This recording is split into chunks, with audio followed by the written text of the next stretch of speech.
Well, greetings to the final session in this wonderful two-day conference on Hizmet and challenges, contemporary challenges around the world.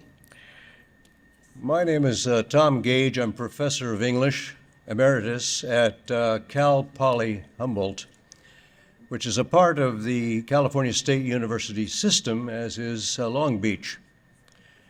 I find myself in a kind of position that's peculiar because I've had a variety of experiences in Turkey and in education.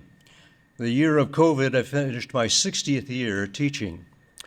And I've taught at all levels. I, for a while, was an administrator in the district office in charge of language arts K through 12 and reading and math. So I'm very, very interested in schools, and the Hizmet schools that I've seen have been most impressive. I've also have been involved with Turkey ever since 1959, when I hitchhiked halfway around the world, and I went to Turkey, and subsequently 19, 20 times. Interestingly enough, I was not aware of Hizmet until 2006, when one among you interested me in coming to Rotterdam to give a talk. Subsequently, I've become most interested and enthusiastic about what I've seen that Hizmet has and its various projects, from Kimse Yok Mu, which was referred to in the last person's talk, to the schools, to Zaman in English today.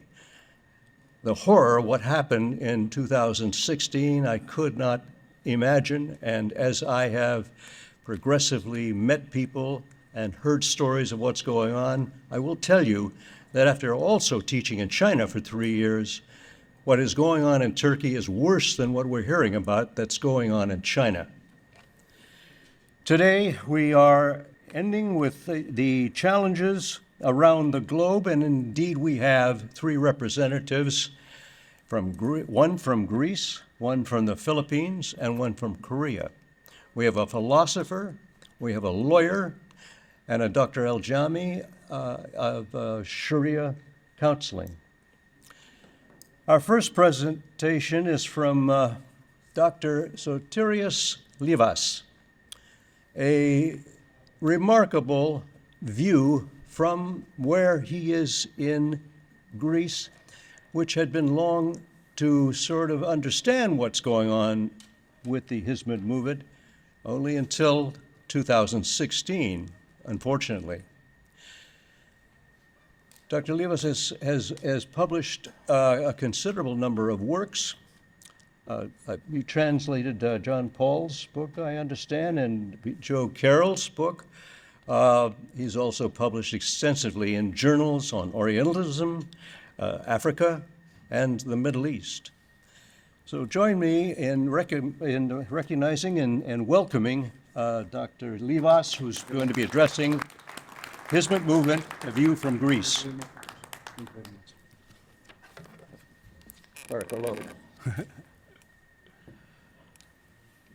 Okay. So good afternoon. Good afternoon. I wish to thank, first of all, the organizers of this two-day fabulous conference on Hizmet.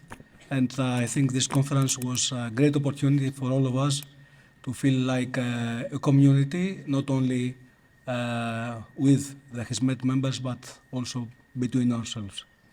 So I start with an explanation of the title, what is so special or not so special about Greece, about a view from Greece, in reference to the Hizmet and the Hizmet members.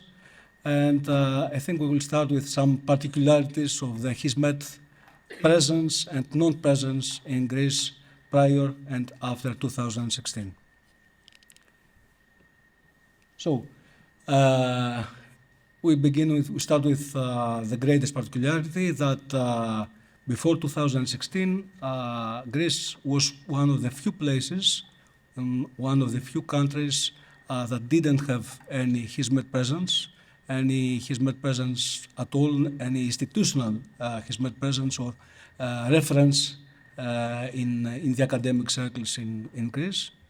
And this despite the great expansion of Hizmet during the 1990s. So we can say that Greece, together with a few other countries like Iran or Saudi Arabia or China, didn't have any Hizmet presence. So we don't have any schools, we don't have any dialogue forums or dialogue centers, we don't have any references in academic circles, and we don't have any books about Hizmet or translations of Gülen's works.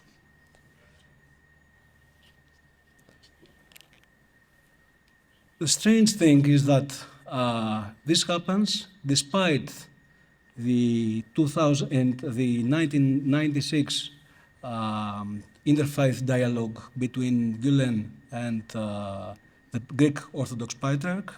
And the Greek Orthodox Patriarch is a domain of great interest in Greece for religious and for political reasons.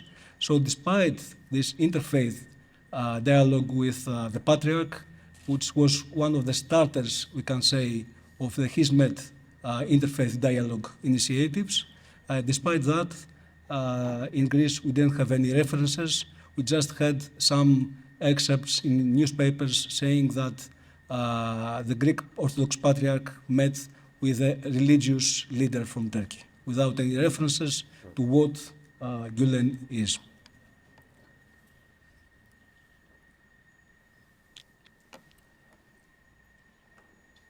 So, starting in 2010, we have some, we can say, some specimens of presence. We have the beginning of some publications of Gülen's work. We have Love and Tolerance. We have that was translated in Greek. We have Beat Carroll's book about Gülen that was translated in Greek. And we have also some meetings in 2012 between some Hizmet members and the mayor of Thessaloniki, Boutaris, about the possibility, the eventuality of having a private university, Hizmet University in Thessaloniki. Boutaris was the mayor, and he was a very, very open-minded guy, but okay, he had a lot of people against him because he was very open-minded.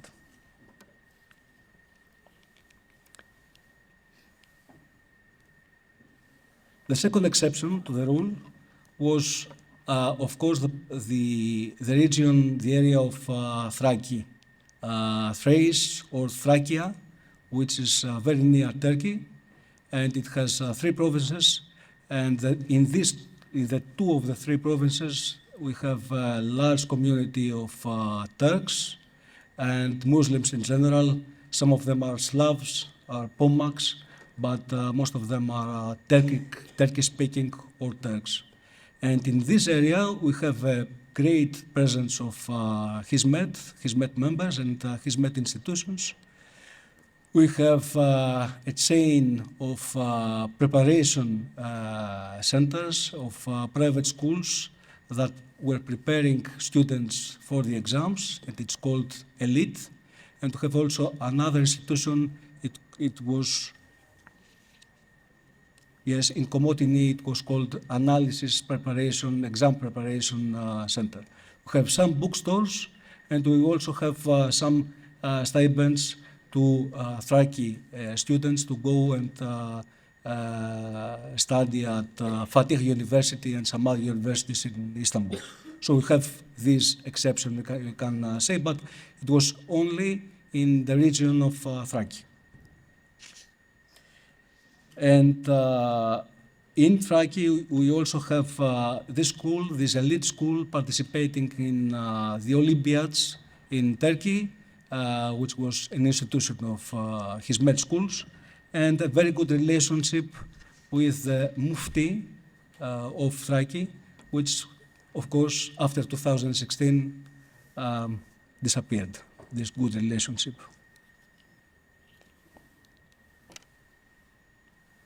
So how can we explain this, this void, this absence, this lacuna? It is very interesting. We could say that looking at the map, Greece is the nearest country to Turkey, so we should have a presence, and maybe Greece should have been one of the first countries to have Hizmet institutions.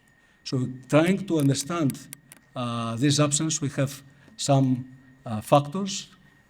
One of the factors is that, okay, this is the most innocent factor, that we have some bureaucratic obstacles in the building and the foundation of private schools, and mainly private universities. Private universities are not allowed in Greece, and yes, they are not allowed. We have only public university education, and we also have a lot of obstacles in the building and foundation of international private schools. So this is one of the factors, but I think this is not the most important factor. This is the most innocent, we can say, factor. The other factors are the most important. Of course, we have a history of bitterness, a well-known history of bitterness, of rancor, of mistrust between the two countries. Okay, this is what two great historians, one Turkish and one Greek, Spiros Sophos and Umet Oskirimli, called the torment of history. It's the burden or the torment of history, and it's a mutual and a common history of invasions, revolutions, wars, strifes, massacres, genocide, etc., etc., etc., etc. What is very characteristic is that the national celebrations of the one country is the catastrophe of the other country. So it's very, very interesting, and it's one thing that we should bear in mind all the time. When you celebrate, we mourn, and vice versa.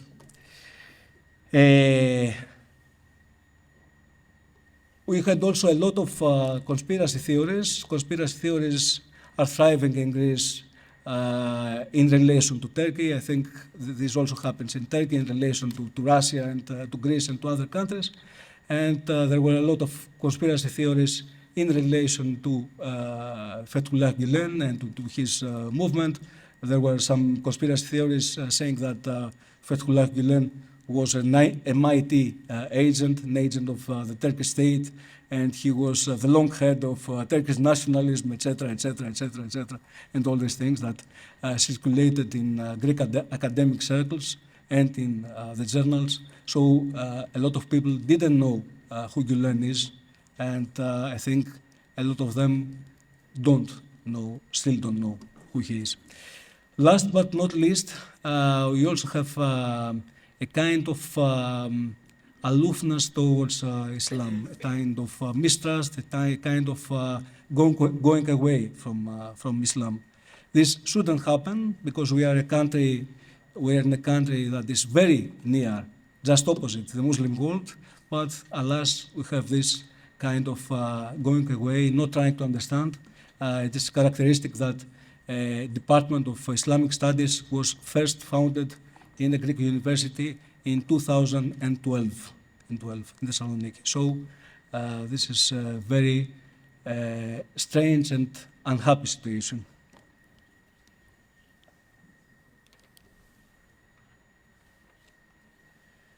Everything changed in 2016. As you understand and as you know, Greece was the gate of many refugees coming from Turkey and trying to escape from the situation in Turkey. And the first transit station was Greece. They passed through Evros, through Maritsa. They passed through the Aegean, and they tried to reach Europe, passing from Greece. In their passage, a lot of them either met with extreme difficulties or met with death, as we shall see. We have now a community in the building. We have now some 120 families, I think, of Hizmet members. we could say that Hizmet in Greece is a Hizmet refugee Hizmet community, so we could speak about refugee Hizmet. This is a first, I think. It's a community built by refugees and we could say with refugee characteristics. They try to stand on their feet. This is the first thing to do. And then they begin their efforts to integrate to the Greek society. You have a lot of photos there around the hall, and all these photos are stories of refugees passing through Greece. There are lots and lots of stories of Turks coming to Greece and meeting with Greeks, and the Greeks in general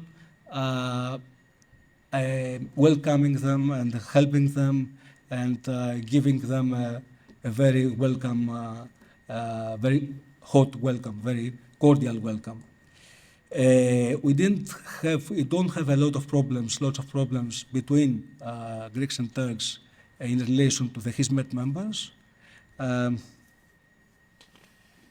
I think that Greeks admired their stance, the Hizmet member stance, because belonging to this community, this Hizmet community, helps these people pass this phenomenon that we say in refugee studies, there is a phenomenon of double malaise or double miscontent. The refugees and those trying to seek asylum don't feel in their home that they are living behind. They can't fit well in the country that they are going to, but they have a third homeland, which is the Hizmet community. So this is the same that Liz Labé and Julian Nash said yesterday about the salutogenesis. Could say that this is an effort to bypass this double malaise or double malcontent, miscontent.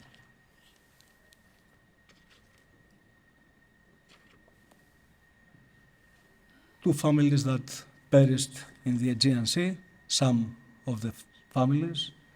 The first photo is from a documentary made by a Greek documentary maker, Kakaounakis. It's called Invisible, and it's about a family that lost their two children in the Aegean Sea. And the other two photos are from a family of 5 that died trying to reach Lesbos Island. And, okay, I was also the lawyer in this case.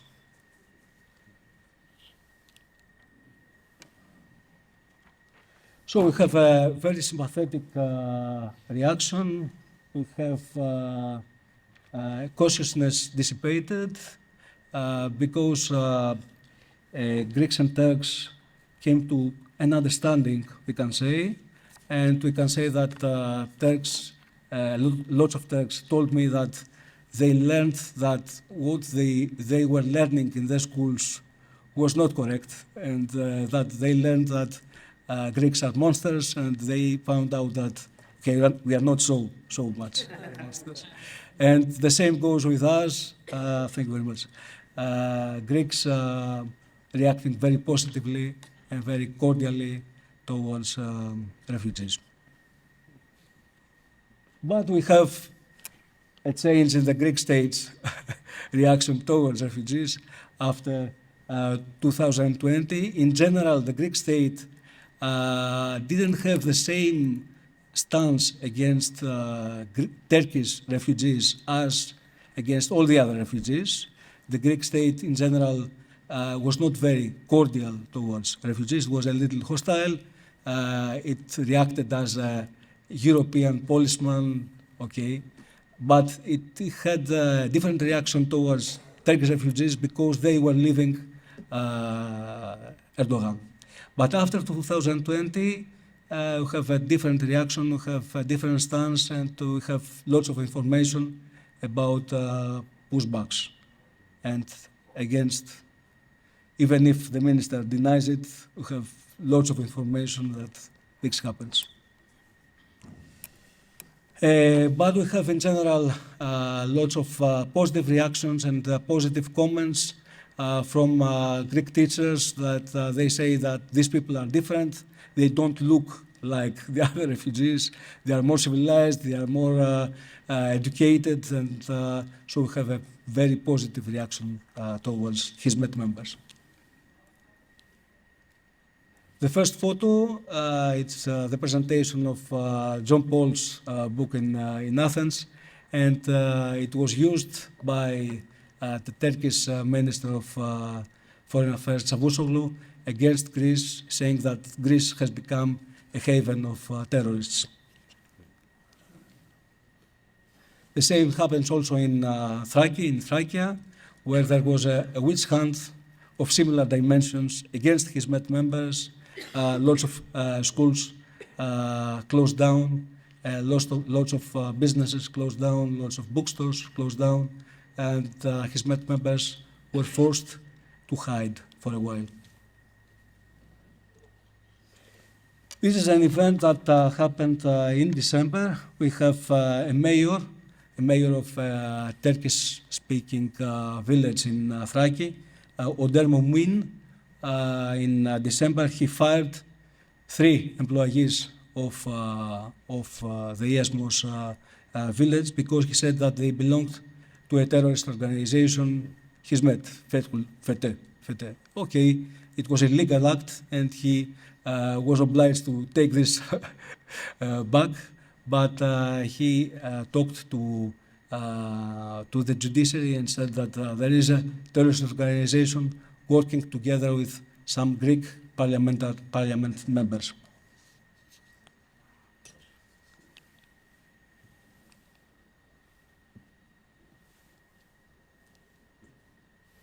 Okay, recent conclusions. We have a very difficult past, a past of absence, a past that we didn't have any Hizmet presence, and we have a very promising future. And this promising future, and I think I can share my optimism with Oris Soltes of yesterday. This promising future is that, inshallah, when Hizmet members can go back to Turkey one day, they will have a very different idea about Greece. Okay, thank you very much. Thank you.